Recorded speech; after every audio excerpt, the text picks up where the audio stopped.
What's going on, guys? I am with the Moose, and today I'm bringing you another episode of the 3. Today we're going to be talking about the 3 best ways to make coins in Madden 15 Ultimate Team.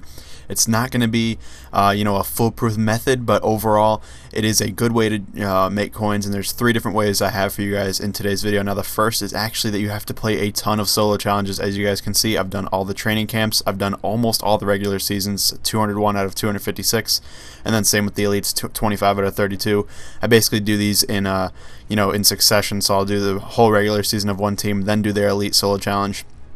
I also do every weekly solo challenge. This is very, very important. Some people don't do these because they don't even realize they're in the game. They're very easy to do, and they're very worthwhile. The coin ups especially are very, very good, and the team of the weeks are also really good because you can actually get a nice coach at the end. And the community challenge are solid as well. You get, I believe, 3 badges by the end of it, and also 2,500 coins if you complete both of them. So really solid there. Definitely do the weeklies, but I would also say the most important ones are the regular season and the elites. If you haven't completed the style solos yet, do that. You'll get a Peyton Manning and a Luke Kuechly out of that, 95 overall each.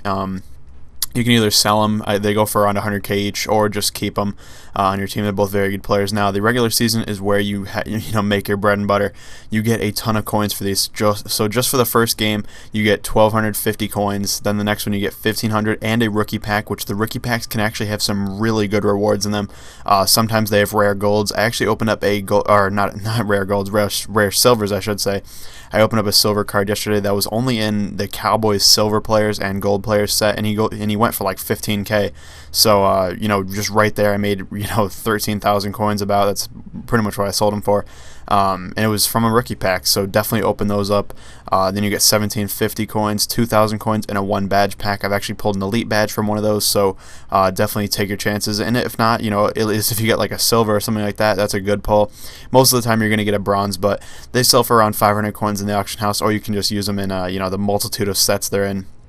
Then you get 2,250 coins, 2,500 coins, and another rookie pack. 7th game gives you 2,750 coins, and then the final game gives you 3,000 coins and a season pack, which has 2 badges, a gold player that's non-auctionable.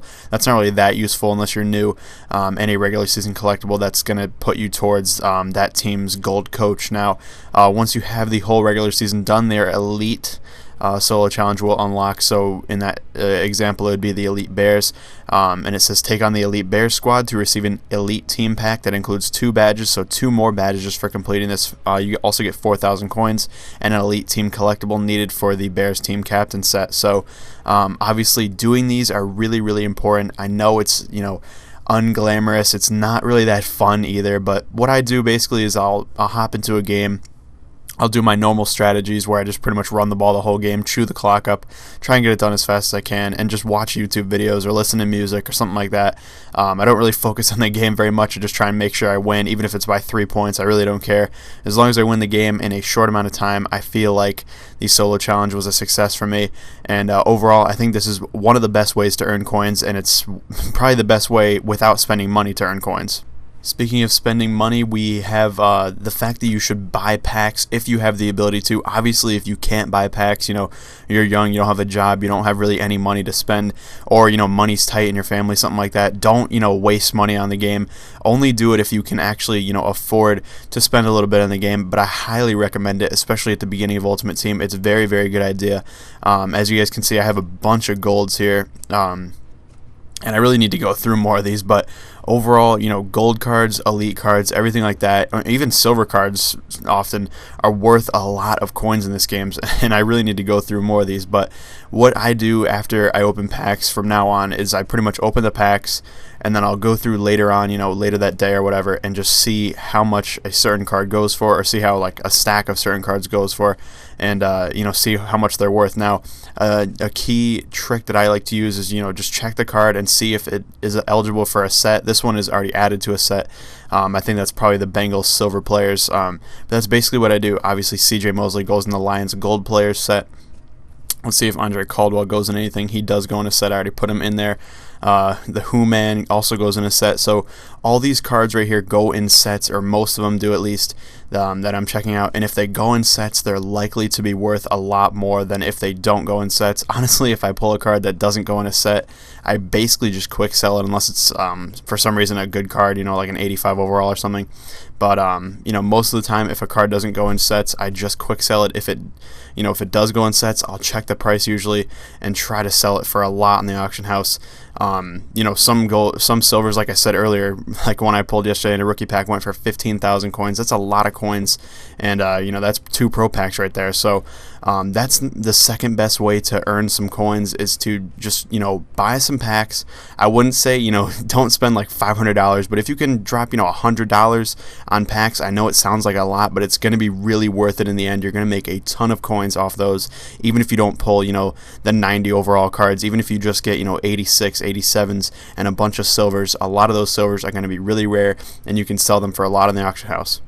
The third and final way I think is the best to earn coins is sniping badges. Now, I know Ryan915 and London RTR have talked about this a lot in their videos, and it's just a really good strategy. So if you guys haven't seen their videos or whatever, I'll hopefully be able to explain it just as well as they have. Now, I'll have their links in the description as well, but this is honestly a very, very good way to make coins. So let's just check out silvers. They're going for around 2,500 right now. Not really sure why the price is so low. Usually it's around 3,000. But golds, let's see if we can get a snipe. We cannot. They're going for 7K. That's pretty much the base set price for an elite, or for a gold badge. Elite badges go for around 55, 56, something like that. 55 right now. So basically what I look to do, since silvers go for around 3,000, golds go for around 7,000, and elites go for around 55,000, I look for silvers around 2,200 and lower. I look for golds anywhere from 6,200 and lower, and then elites I'll look for anywhere from kind of like 50,000 and lower. Usually I wouldn't buy it if it's 50,000, but if it's 48, 49,000, I'd probably go for it, and then I can either resell it or just use it in a set. I do need elite badges and gold badges for the Mutt Master, but the silver badges I pretty much resell. This for some reason right now the badges are at a very low price, so I actually can't really get a snipe on them, just because the snipe really wouldn't even be a snipe. But I'll just go show you guys how many silver badges I save up for the weekend. This is a key thing that you guys need to know. On the weekend, most prices either go down or up. Most players go down, but for some reason badges actually go up. So on weekends, silver badges go for anywhere between 3,500 to even up to like 4,000. I did this last weekend, made a ton of coins, and now I'm doing it even more. As you guys can see, I have a ton of silver badges. Not even sure how many this is. Over 20, maybe 30, something like that. And basically what I did is I bought these from anywhere between 0 coins. I think the lowest I got was maybe like 500. So 500 coins to around 2,200, something like that. And I'm just waiting to sell them when they go up to the 3,500 or 4,000, and I'm gonna make a ton of coins. At the very least, I'll make around 1,000 off each one. And the ones that I bought for even less, I'll make even more off of. So I think it's a great way to make coins. Sniping badges on the auction house is a great way to do it. And I know I'm not the first person to bring it up. I'm not trying to claim that I am, but it is a great way to make coins, and I highly recommend it. So thank you guys for watching. I hope you enjoyed. If you did, please leave a like down below and let me know which strategy you think I might have missed out on, or which strategy you use yourself. Thank you guys for watching, and I'll see you later.